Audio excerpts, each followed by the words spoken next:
let's flip the camera around and let me show you the impossible card.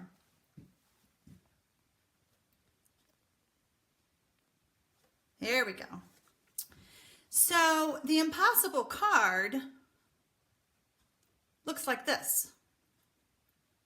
And what makes it so impossible, or I guess the term that they came up with, is the way that they flipped it. So, all right, I am Sharon Armstrong. I've been teaching people how to make cards since 1997, and I can't wait to show you how to make this one. So first of all, I want to tell you that there's lots of measurements that I'm going to be doing that are like 3/8, 7/8, and all that. And I decided that I would go ahead and create a PDF for this, and I'll have that on my blog, and then I'll post it again here on this Facebook page so that you can download the measurements. So just sit back, enjoy watching, and then you can recreate my card at home. Okay, so first of all, my piece of paper, it's really just 4 inches by 5.5. So it's a card size, but not a folded card.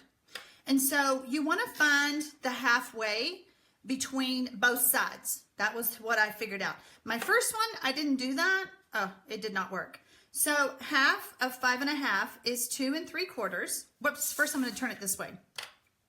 Because my 4-inch side, I want to do a score line at 2 inches. And then I want to turn it around and I want to go to 2 3/4, and I want to stop at that score line that I did across, okay? Then I'm going to turn this around and I'm going to go 1 inch from each side. And I could use a, I'm going to be cutting these, so that's why I opted to just score them first. So let me get my score plate out of the way. Grab my snips, and you want to cut on this score line and these score lines.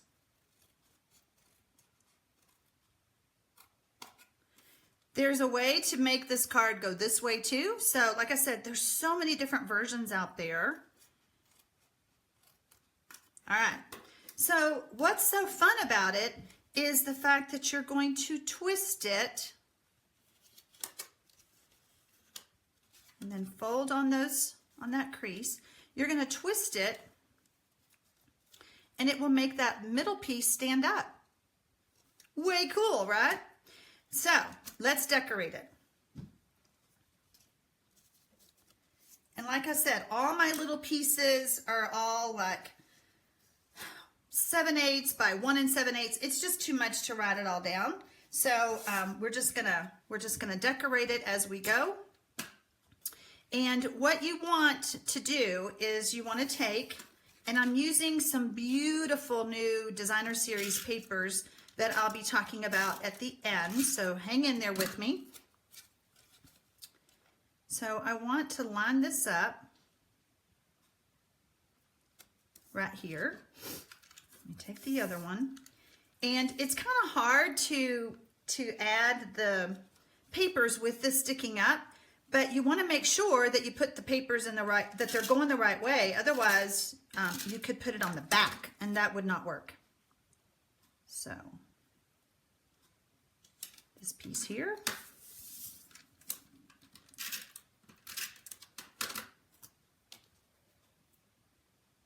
I just wanted a tiny little border because I wanted more of the designer series papers to show because it's so pretty. Has any of y'all made this card yet? Let me know in the comments if you have. Okay, so I have one more piece, and this is Rich Razzleberry. And now I want to just go ahead and flatten this out because I know I want it on this side right here. So I'm just going to flatten this out so I can lay this piece down better. But until you're sure of which side is up, don't do this step. All right, so we have that. Let's do some stamping. I am using a brand new stamp set. It's called Love What You Do, and it is from one of the bundles that Stampin' Up! Is offering. It is coming out in the next catalog in June. However, during May, they are letting us purchase this bundle. Well, there's 3 different bundles. They're letting us purchase 3 different bundles now. So that's really cool. So I love this stamp set. I'm going to be using one of the tiny little flowers to just decorate my little band. And I'll explain to you why we need the band.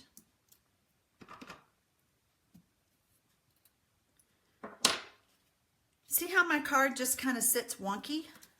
So no matter how much I scored, and so then if you'll notice, this kind of is crooked. I guess that's the word. So if I put a band across, I'm kind of reinforcing that, all right?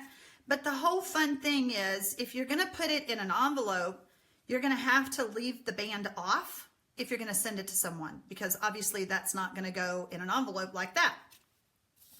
All right, so I'm just going to put some adhesive on the ends. I think this would make a really cute table. You know how you put people's names on the table, or you want to put like what some dish is or something. It makes a great little stand all by itself. So now I just want to line this up. There we go. And then you can kind of twist it some more to make it line up. Okay, so I have my pieces cut, and I'm using the word thank you, and I kind of liked it at an angle. I don't know, it just looked cuter. I love the font, I love the script.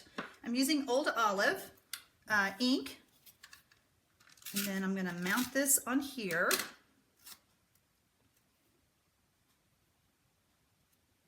Oops. Move it over just a little bit. I really thank you guys for watching me today. Oh yeah, I want to use some dimensionals, give it a little bit of personality.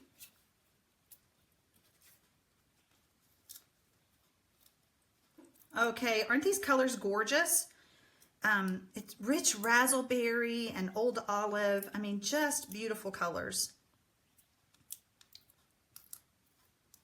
All right, so we're going to bring this back in, and I'm going to try to center this, or not center it, off-center it. And if you'll notice, I fussy cutted, I don't know if you can see that, one of the clusters from the Designer Series paper, and I want to add that to my card with a dimensional.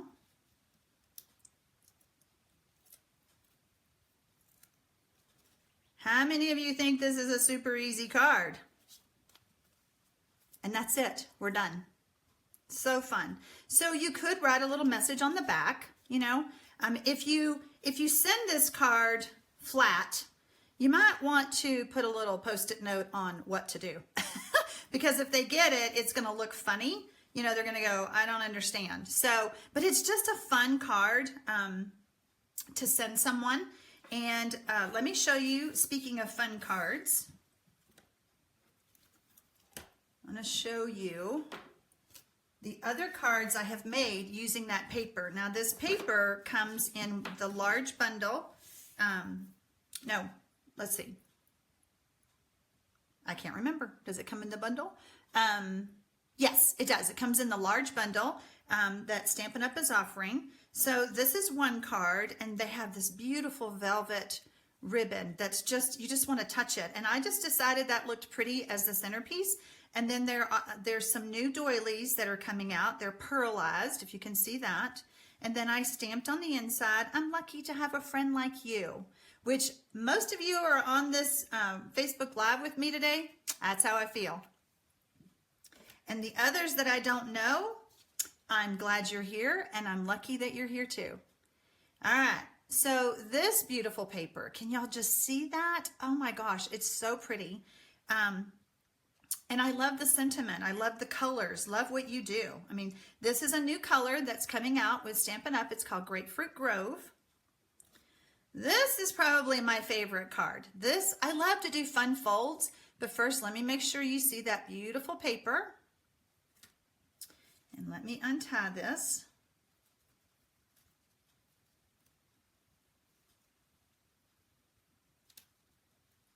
Maybe. There we go.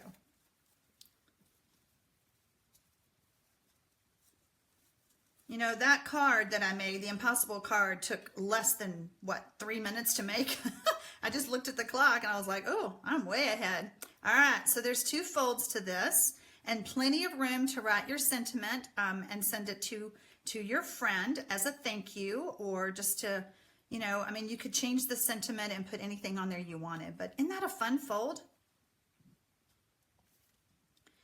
And then this one, I don't know if y'all can see there, this is all embossed. It's a new embossing folder that's coming out. And then I embossed on the Rich Razzleberry and fussy cut it with scissors, which I am not a fussy cutter. I don't like doing that, but I just decided I wanted it on the card. And then again, that beautiful background paper. And then this is embossed. I love embossing. Just really makes a card look even more elegant. This little embellishment is from an embellishment kit that is also in that bundle, and it'll be available in the new catalog. This is a super simple card, but it shows off that designer series paper, and I just love it. Love it, love it, love it.